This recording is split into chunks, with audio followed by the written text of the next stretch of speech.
We in the 20th century regard ourselves as great travellers. We even see the political achievements of something like the EEC in unifying Europe as being modern. I'm standing outside the ancient cathedral of Meaux. Meaux is in France, just outside Paris. In 1066, chivalric knights from Meaux joined with William the Conqueror in his invasion of England, and as a reward for their efforts, he gave them land around Beverley. 50 years or so later, monks from Meaux established the Abbey of Meuse, which is just in between Beverley and Hull. Beverley's been uniting France and England for 1,000 years, and Beverley's history is the history of Europe. Beverley and its minster on the skyline introduces a forbidding opening to a journey into Beverley's past. You can't get much more past tense than a skull. A historical pageant in 1937 showed Beverley through the ages. Here are local Celts being rounded up on the westward by the recently arrived Romans. Whatever, the girls in Beverley were as pretty then as they are today. These young women and young men will be in their early 70s now.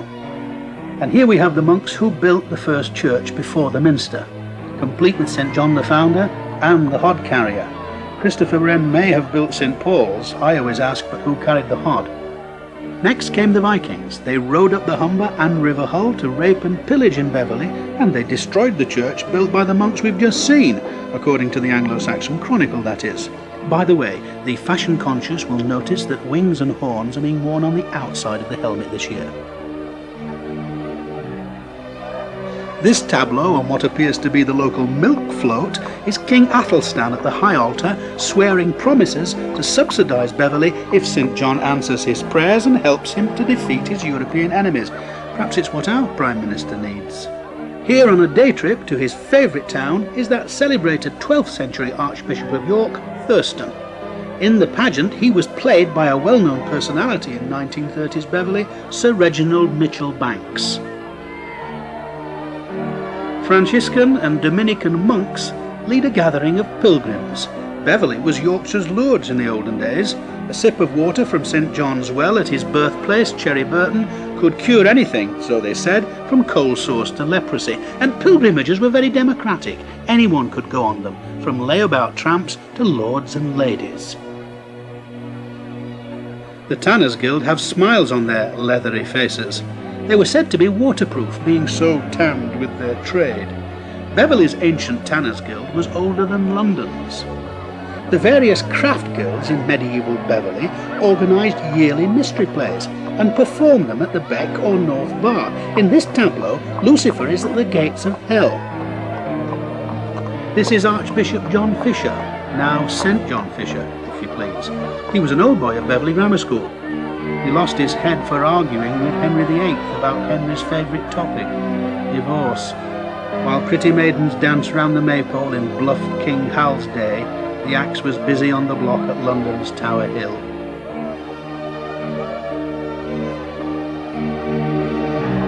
This sequence, almost a pageant in itself, commemorates a visit of Henry VIII to Beverley, perhaps on his way back from demolishing Mews Abbey, the Vandal.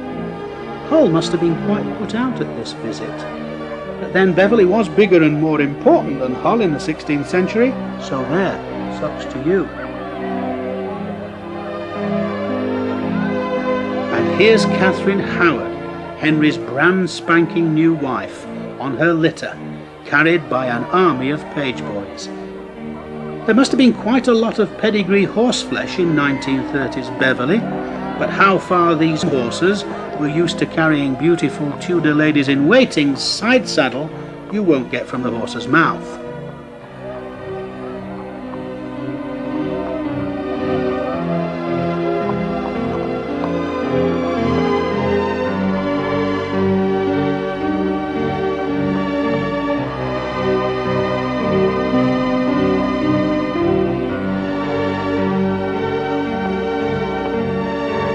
The knight in shining armour looks a little out of place on foot, and you can almost hear him complaining under the tin, "The contract said I'd get a horse." Bringing up the kingly rear is Henry, but marching before him is Lord Hastings, carrying the sword of justice. This is actually the real Fred Elwell RA. The whole of this Tudor sequence was produced and directed by Madge Whiting.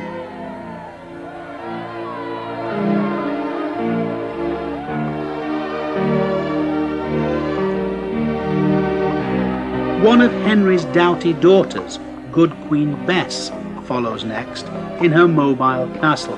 The royal carriage was in for its MOT. We all know where Mary Queen of Scots ended up. Elizabeth I granted Beverley its first charter in 1575, and its first mayor was Edward Elliker. After Elizabeth I, the 17th century, and the Gunpowder Plot, Thomas Percy, a pal of Guy Fawkes, came from Beverley and went to the grammar school. Now for the Cavaliers. These were the days when the boys wore costumes prettier than the girls. When you look around today, you might say, what else is new? Charles I was in Beverley on July the 4th, 1642, and at the Minster.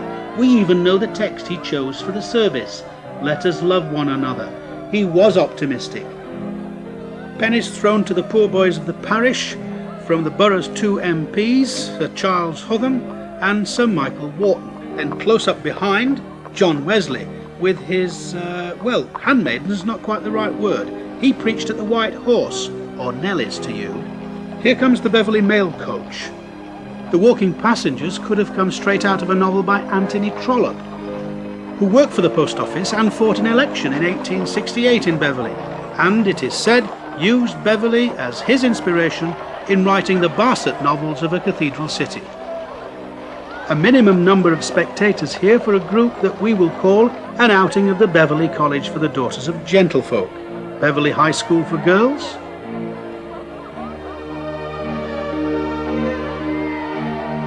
and coming up on the inside it looks like girls in poke bonnets, followed by Nancy, trained in Beverley and winner of the Chester Gold Cup. All these girls want a packet, and they want to kiss the jockey, or maybe it's the horse. Sorry, the charabank's full, so you'll have to walk to the Westwood for a day at the races. The girl guides are still with us, but I'm not sure what's happened to the National British Women's Total Abstinence Union. Your health, madam. Could anyone doubt we're in Beverley when the bus with the bulge for Beverley Bar is in the picture? Well, we're rapidly coming up to the date now with junior firemen and army cadets, and this must be the school for girls. But what's this? In 1937, gas masks, stretchers, emergency services, the army, the air force, and the Mounties in Beverley going to any lengths to get their man. Did Beverley know something that Neville Chamberlain didn't, a year before the Munich crisis? Gym slips, slips for Jim. England's Ashes Hope for 1940. Esther Williams lookalikes, and athletes who at least walk well. The boxers look confident, hoping the fencers are careful with their épées. And did fox hunting make the 1936 Olympics? A spot of civic pride, Beverley's official open car, with Mayor Burden, the Mayoress and the Town Clerk John Bennett. But here come extinct species, commissionaires and usherettes, from left to right, the Regal, the Picture Palace and the Marble Arch. Beauty Queens, Margaret Evans, Miss Beverley 1937, and other queens from Beverleys around the world. Irene Ireland from Massachusetts. Mary Waddington, Ohio. Betty Stevenson, West Australia. Renee Overveld, South Africa. And Audrey Blockett, Saskatchewan. An interesting diversion, at least, for the drivers held up by the pageant. The pageant, like many events of the time around Hull and Beverley, was filmed by Ernest Symmons. He used to run the Playhouse Cinema here in Marketplace. And it was the only cinema in the whole of Britain to boast its own local newsreel service. And when the news wasn't there, Ernest used to create it. Sadly, when Ernest died, the vast majority of his great film collection was burned as a fire hazard. What little is left is carefully cared for by Peter Robinson. Here's a short film that Ernest made about the ancient rite of sanctuary. Quick, run, they're coming. This unfortunate peasant is a fugitive, and he's being pursued by his pursuers. His option is to flee to the sanctuary stool.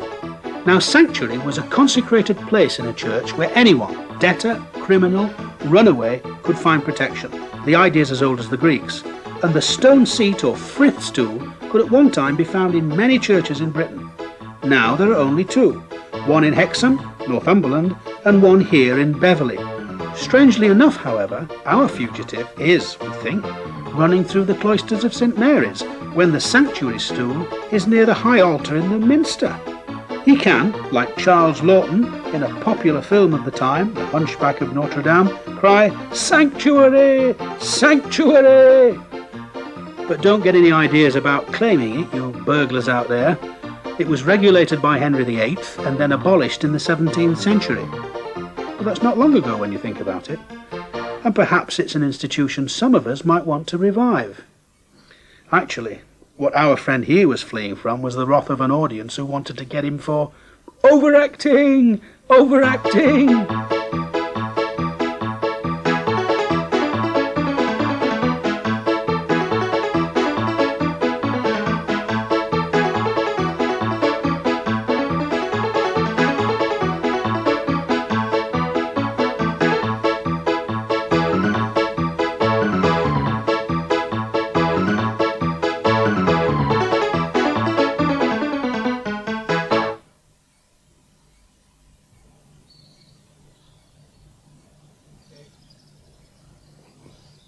Beverley, the place of the beavers. Bièvre, the place of the beavers. There are 2 or 3 small towns in the north of France whose names have the same origins as that of Beverley. During 10 centuries, beavers were bred on a massive scale, but then not just for their skins. In the religiously dominated Middle Ages, it was decreed that Catholics could eat beaver's tail on fast days. It was neither flesh nor fowl and akin to fish, and so beaver's tail on Fridays. And Beverley lays down the foundations of an industry that for hundreds of years made it a centre for the production of leather. Now, alas, the leather industry in Beverley is as extinct as the beavers that gave it its name. All that exists are memories on celluloid.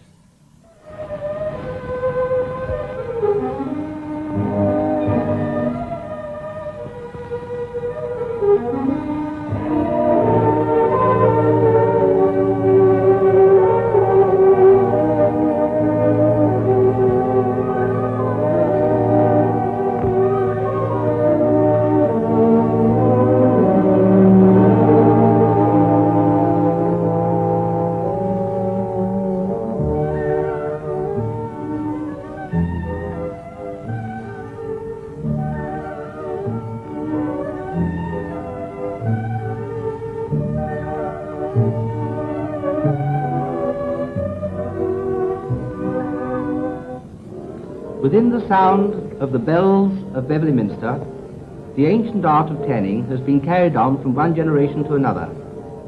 Centuries ago, a plentiful supply of water and an ample supply of hides from the surrounding pasture lands has favoured the development of tanning in this Yorkshire East Riding town. For hundreds of years, the good citizens of Beverley have tended their herds on the westward pastures lying to the west of the town. And already by the 16th century, with the development of the medieval crafts and guilds, the craft of tanning was being practiced within the boundaries of the town. Today, almost within the shadow of the stately west towers of Beverley Minster, stands one of the largest tanneries in England. With its associated companies in Hull and London, this concern deals with over 750,000 hides a year, and in the Beverley tan yard itself, over 350,000 hides a year are dealt with. Today, with the development of modern industry, these hides no longer come from the surrounding Yorkshire district alone, but are drawn from the 4 quarters of the globe, from North and South America, from South Africa, and from India, and from many countries in Europe. The hides arrive by ocean-going steamer at the port of Kingston upon Hull, and pass on small river keels, some 8 miles up the River Hull, to Beverley Beck, where they are unloaded by overhead cranes and transferred to the nearby tannery.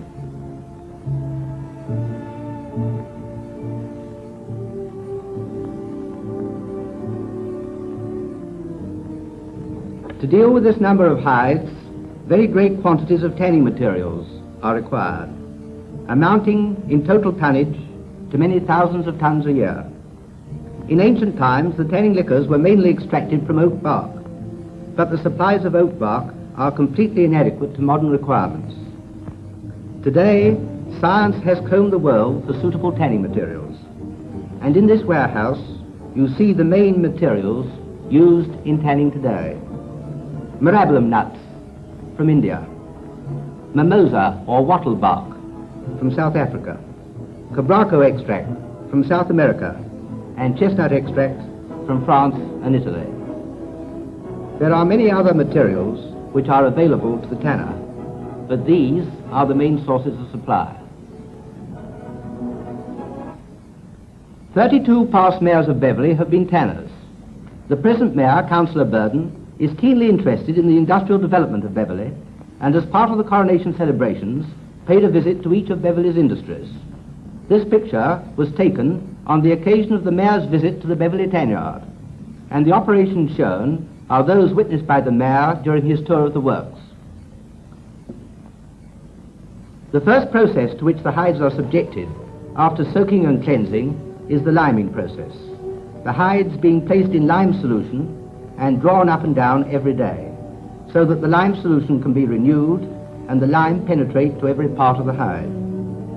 A small percentage of sodium sulfide is added to the lime solution, which has the effect of dissolving the roots of the hair, so that when the liming process is complete, the hair can be removed easily by machine.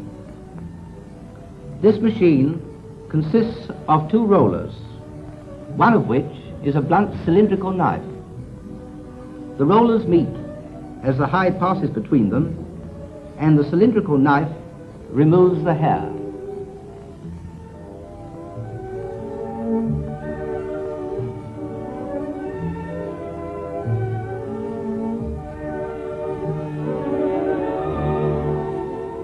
Nothing in the tannery is wasted, and the hair, after being taken from the back of the machine, is washed and dried and goes for felt and carpet manufacture.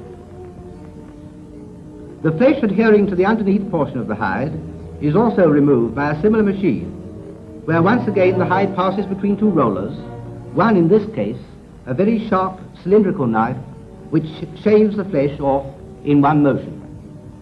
As many as 1,000 hides are dealt with by one of these powerful machines in the course of a day. The old method, by which the work was done with a hand knife, is still used on hides going for harness work and for sole leather for first-class boot repairing work. These hand fleshers, whom you see here, have in some cases as many as 50 years' service with the company. Experience counts in this work, because one false stroke and a good piece of leather has been damaged.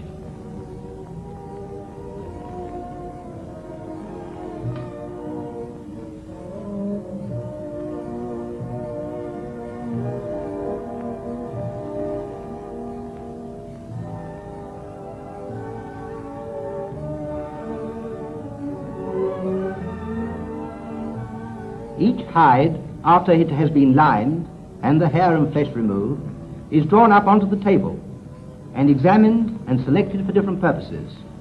The stouter hides are picked out for sole leather, and if the hide is going for sole leather, it is rounded.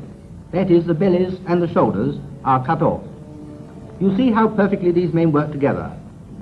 In the course of the day, they will handle as many as 1,000 hides, selecting and rounding them up for one purpose or another. As the hides are rounded, the bellies and the shoulder fall away and leave the center portion of the hide, which is called the butt, and it is the butt which goes for sole leather. The thinner hides are selected for upholstery work, for use in motor cars and for furniture covering, for suitcases and luggage of all descriptions. Hides for this purpose are split through this wonderful splitting machine, which splits the hide to any substance desired.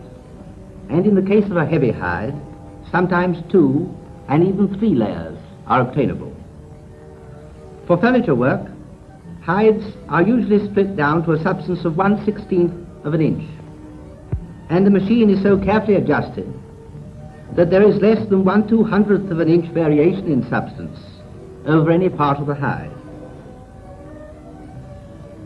The flesh, that is the underneath portion of the hide, falls below the splitting knife and goes for different types of leather where a rough finish is desired, such as suede leather.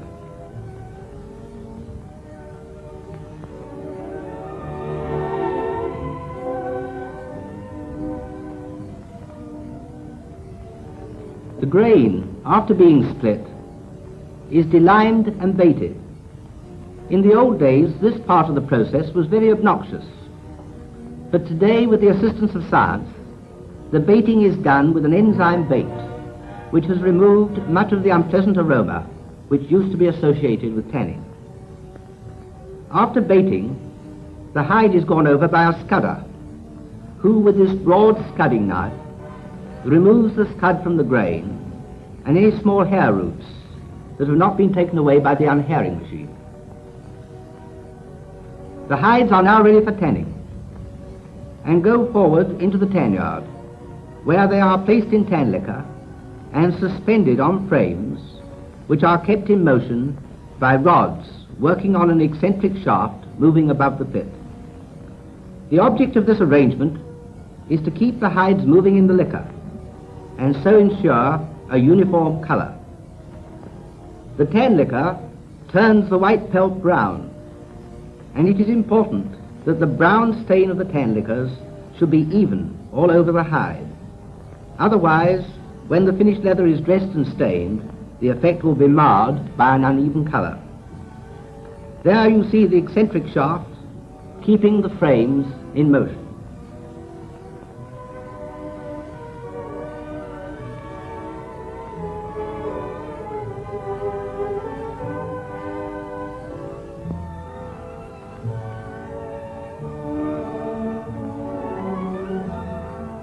When the tan has completely penetrated the felt, the hides are drawn up to the edge of the pit and then loaded on trucks and taken away to the drying sheds.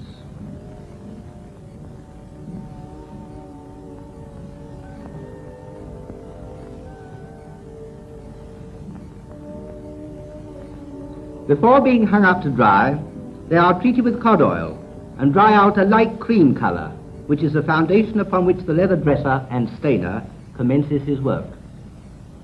After seeing leather in the tan yard, it presents in the finished state a very different appearance. The speed at which the nimble fingers of these girls sew and assemble the various articles has not been accentuated in any way for this picture, and the speed shown is the actual rate at which this work is performed. So much do skill and experience count in work of this kind.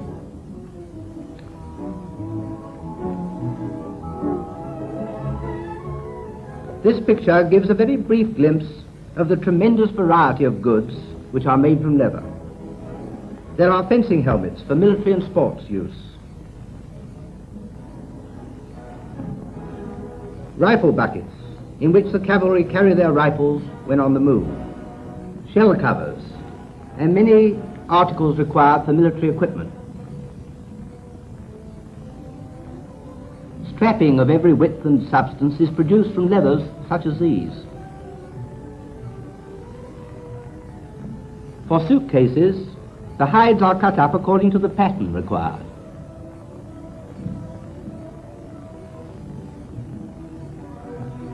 And there you see the cases taking shape and being assembled.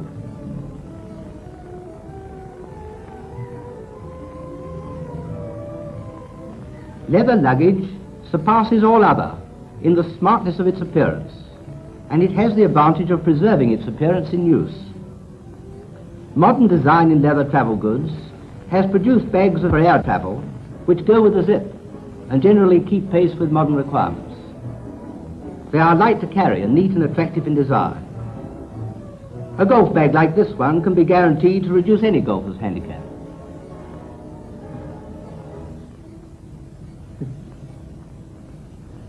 From very heavy travelling luggage, such as these attractive trunks and bags, down to small ladies' handbags of endless design and variety, these articles are being ceaselessly turned out to suit individual tastes and requirements.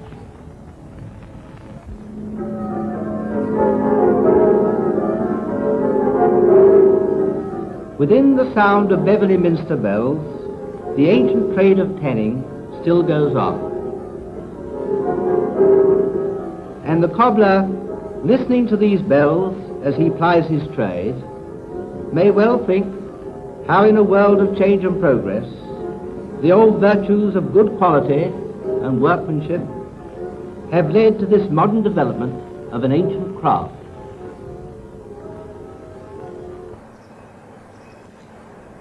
The Beverley Museum of Army Transport was built on the site of Hodgson's old tannery, and behind me is one of the major exhibits. This aircraft was called the XB-259 until they decided to continue the tradition of naming aircraft after towns. Do you remember? The Lancaster, the Lincoln, the York, the Beverley. 47 of this mark were built at Blackburn's factory at Brough. Overseas, the Blackburn Beverley saw service in the Middle East and in Borneo, but with a top speed of only 180 knots at 8,000 feet, progress was a little slow, and flying into headwinds was definitely not to be recommended. However, with a load-carrying capacity of 20 tons and an ability to take off and land on very short runways, it was to some extent ahead of its time. This particular aircraft made its last flight into Paul Airfield near Hedden. The plan was to convert it into a rather unusual clubhouse. When that idea fell through, it was brought here courtesy of local businessman Francis Daly. And its continued survival here actually depends upon sufficient funds being raised to build a hangar to protect it from the elements. Unfortunately, this aircraft will never fly again, but in its heyday, it was a magnificent tribute to the British aircraft industry.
Beverley Grammar School is not only one of the oldest schools in England, it's possibly one of the oldest schools in Britain. It's got records going back to 703 AD.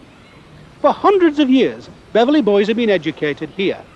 Now it's officially designated as a fully comprehensive, voluntary aided 11 to 18 school for boys, and it operates a joint sixth form with Beverley High School for girls.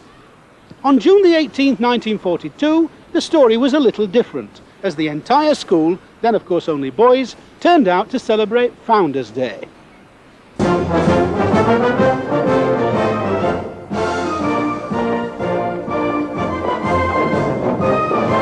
The parade started with the school's Army Cadet Force, closely followed by the Scouts, marching out of the school gates down Queen's Gate on their way to the Minster for a special service. The streets were lined with pupils and parents who watched proudly as the parade approached the Minster.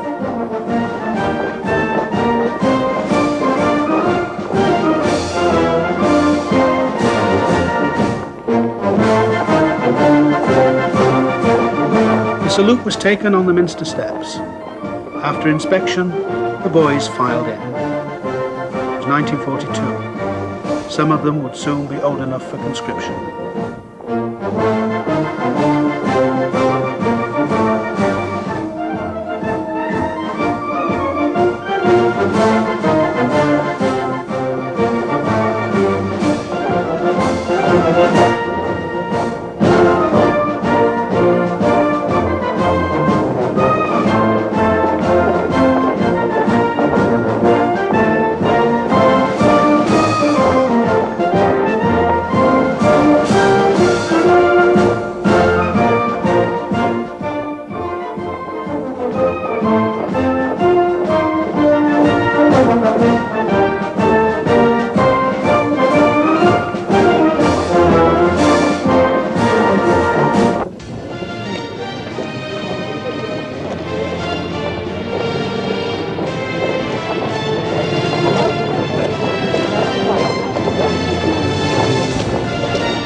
Ernest Symmons is not the only filmmaker to come out of Beverley.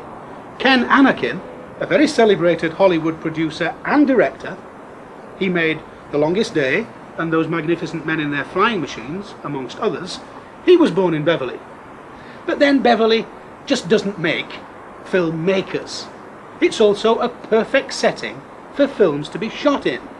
It's a pity that more location directors don't choose it. Now, one did in 1954, the Ealing director, Charles Friend, and he chose Beverley and Lund as the setting for the film Lease of Life, and it starred Robert Donat, Adrian Corrie and Denholm Elliott. It was about a vicar who was just given 1 year to live, and he writes one of the best sermons he's ever preached.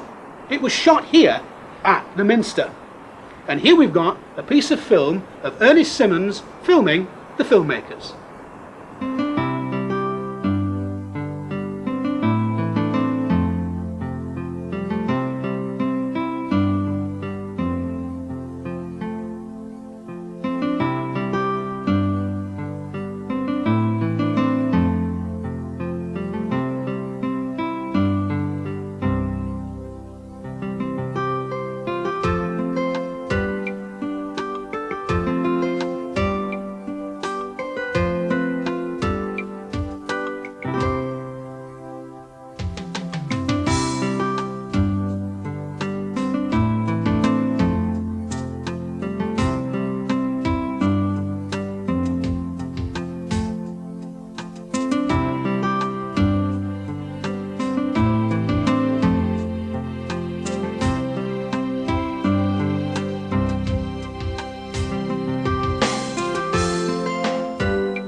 The next film we're going to see is Man with a Notebook, again by Ernest Symmons, this time shot in 1945.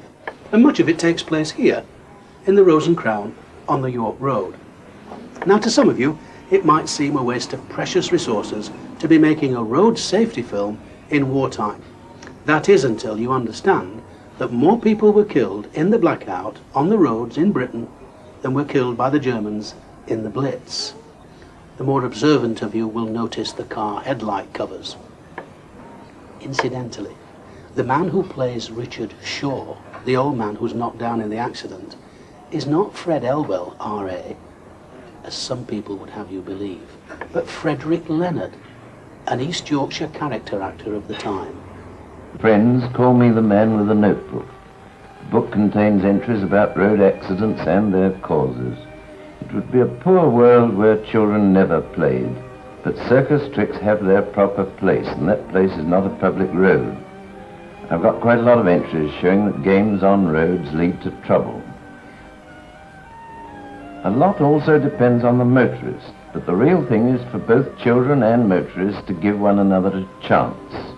And the motorist hadn't much chance on this occasion.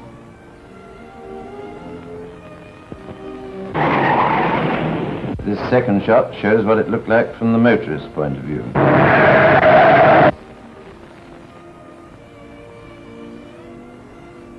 4 children are killed every day on our roads, but also a large number find themselves in hospital with fractured arms and legs and other injuries.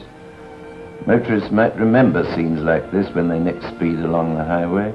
There always will be some impulsive children who run unexpectedly onto the road, and parents might, with advantage, encourage their children to do their curb drill. Look right, look left, and then cross if it's all clear. And one does see children really making a royal progress across a road at a Belisha beacon with the traffic all waiting for them. It's not only children. Some grown-up people seem really to try and get run over. I stood in a small Yorkshire town not long ago and saw some apparently sane people step off the pavement without a thought for passing traffic. Grown-ups might do their curb drill as well as children.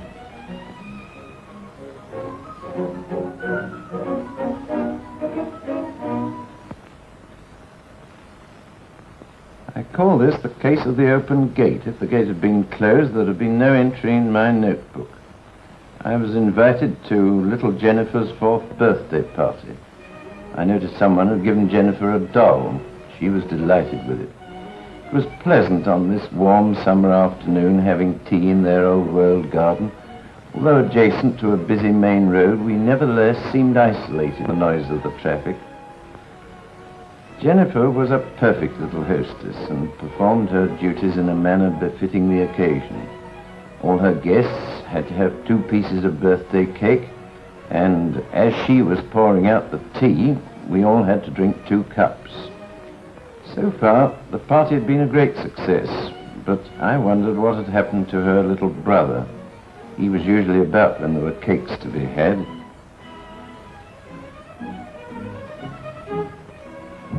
He eventually arrived with Dizzy the Bull Terrier to complete the family. I'd have you know that Dizzy is his real name, not that he in any way resembles that great statesman. We were all pleased to see him, and were rather amused at his mode of travelling under one small boy power. Dizzy loves the whole world, with one exception. He hates the feline species.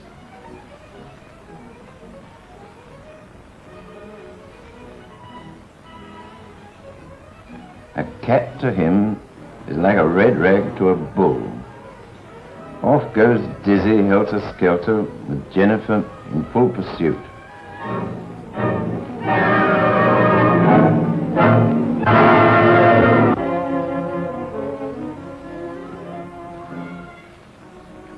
For a moment or two we couldn't help laughing, but suddenly we remembered the busy main road and dreadful possibilities present themselves to us.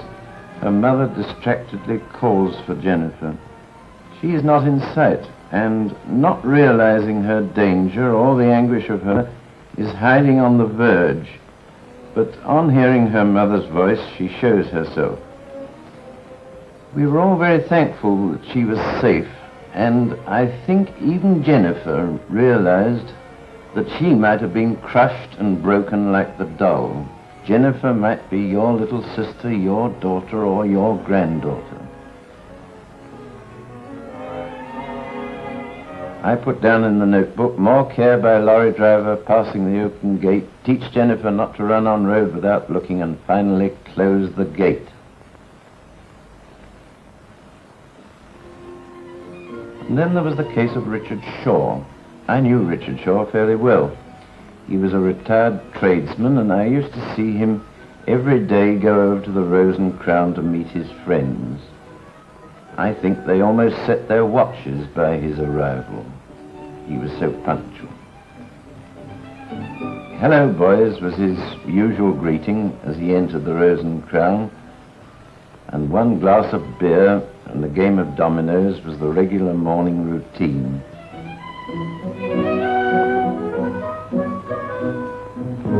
And the same thing happened every day, wet or fine.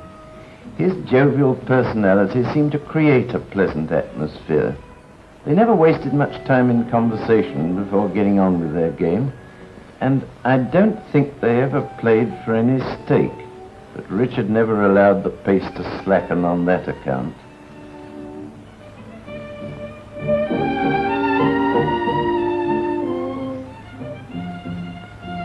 The old gentleman won more often than he lost.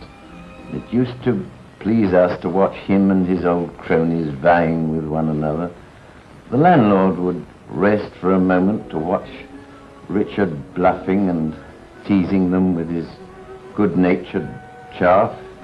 We used to watch that wriggly line develop to a climax. I didn't know his friends, but they seemed very decent old fellows, and when Richard beat them, as he often did, they showed no resentment and almost seemed to enjoy it.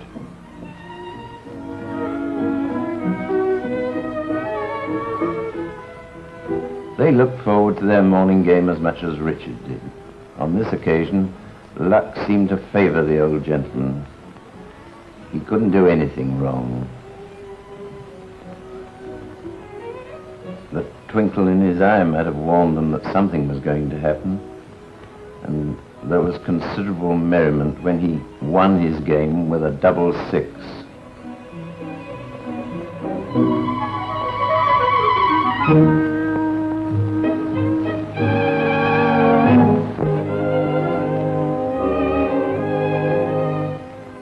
For Richard Shaw to be even a few minutes late was an event. When it ran on to being a quarter of an hour late, there was rather an air of apprehension.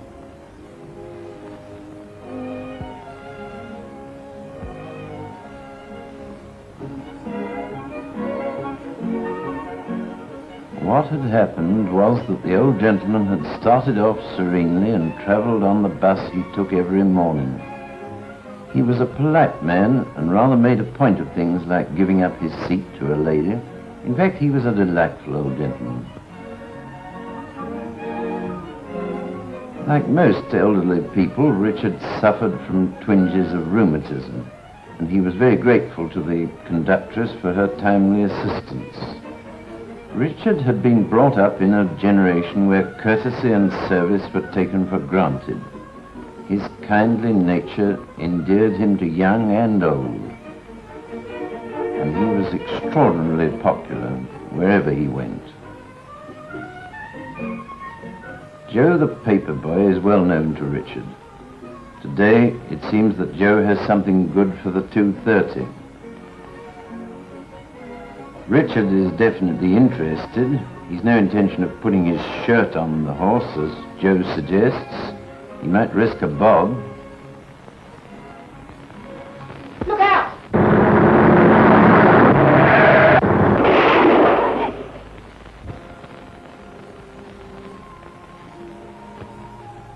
Joe's warning came too late. Poor old fellow One moment enjoying his well-earned retirement, the next a broken and battered human being. So quick was the transition that one's mind recoils with the horror of it. Richard Shaw, the pleasant, likeable and sporting old gentleman, is typical of thousands of men in this country. He might be your father or your grandfather, and they all, like Richard, run a risk when crossing the busy roads of today. If they fail to watch the traffic when they step out in front or behind a stationary vehicle, their fate may be like that of Richard Shaw.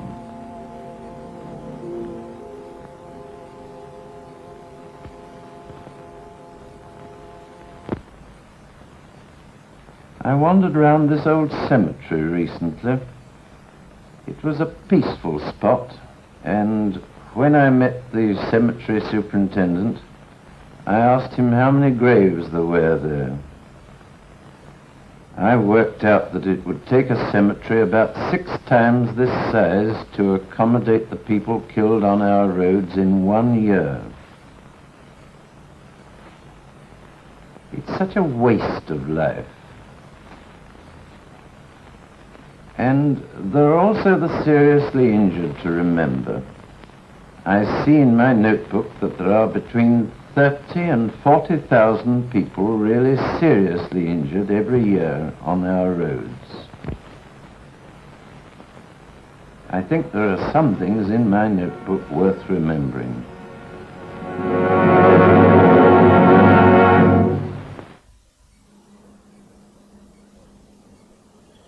In 1967, the first Walkington Victorian Hayride set off, as it's done since, from here at Northlands Farm. There were just 7 wagons. Since then, Ernie Teal and the hard-working organising committee have seen it grow longer every year. It's a charitable event, and it's already raised well over £100,000 for Yorkshire Cancer Research, Dove House Hospice, the NSPCC and many others. It's now a local and traditional summer spectacle, and it's not to be missed.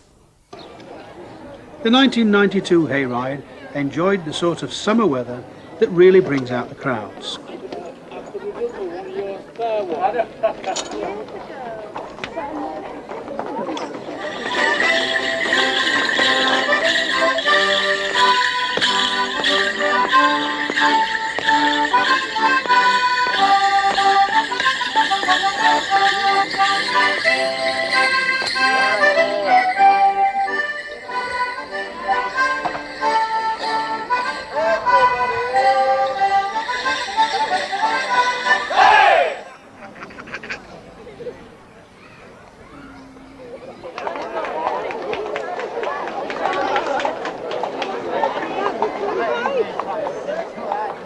En route for Beverley, there's a stopover on the green at Bishop Burton.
Ernie leads the singing, one or two of the participants feel the need for refreshment. Wherever there's a crowd, you'll find a Burgess's ice cream van.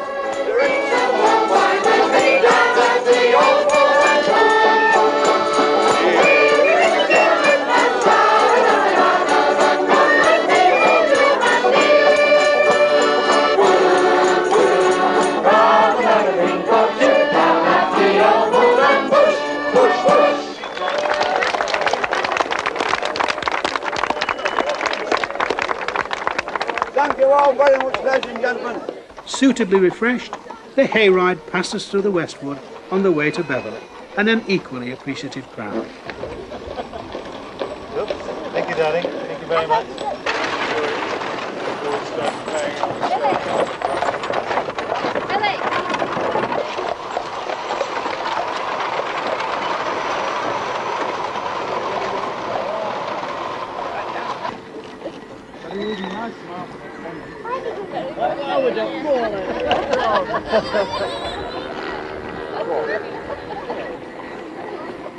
After the day's work was done, Ernie was in an optimistic mood. When I was a lad, I was brought up with my granny. And in the old days, of course, farm workers didn't have Good Fridays off, they didn't have Christmas days off, New Year or whatever. The only time they had off, this I'm talking about the old days, 100 years since, was when the farmers had got the rain. And the following Sunday, they'd get their heavy horses and wagons out, and they'd take them to seaside if it was within distance. But if it wasn't, they'd take them to the nearest station, you know, by heavy horses and wagons, you know, these big heavy corn wagons we've got now. And then, when they come back, they'd meet them at the station, jump on the wagons, and bring them back home. And that's where the idea come from. And I said, in 1966, I thought I started thinking about this. And when I started telling people, I said, oh, you won't get old wagons and you won't get heavy horses, he says, them poor buggers that used to drive them's been dead donkeys years, and you won't get fellas to drive horses. And if you had fellas, you wouldn't have horses and you wouldn't have wagons, but they were wrong, as you can see. We've hit the jackpot today. 1992, it's our 25th hayride and gone like a cracker. First class. Memorable though the annual hayride is, for some people, the 1993 hayride will be the one that they'll remember. Now, there are few more experienced wagoners than Jeff Morton of Home on Spalding Moor. But experienced or not, he was powerless to stop his two Shire horses, Tweed and Swale, when they took fright and bolted down the York Road towards waiting crowds at North Bar Without. Behind, on the open wagon, there was Ernie Teal's wife and 8 other women, including Edith Waterworth, aged 80. Jeff managed to steer the horses without overturning the cart into a patrol car, courageously moved there by Police Sergeant Calvert in between unprotected spectators and the galloping runaways. Now this, combined with Jeff's horsemanship, managed to avert a disaster. Remarkably, no one was injured, and Tweed and Swale only sustained minor cuts and bruises.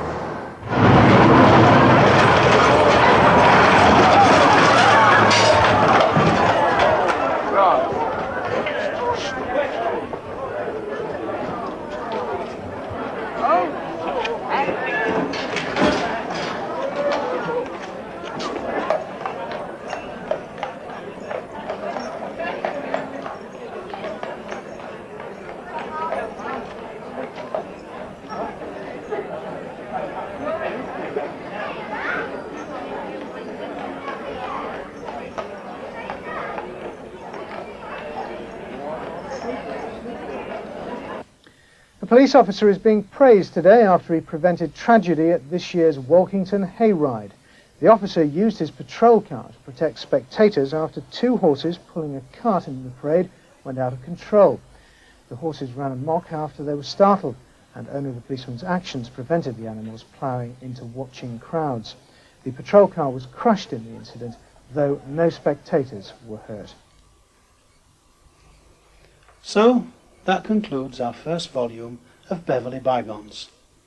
We'd like to bring you a second volume sometime, but that really rather depends on you. If you know of any archive cinefilm, let us know. The address is on the cover. Well, thanks for watching. Hope you enjoyed it.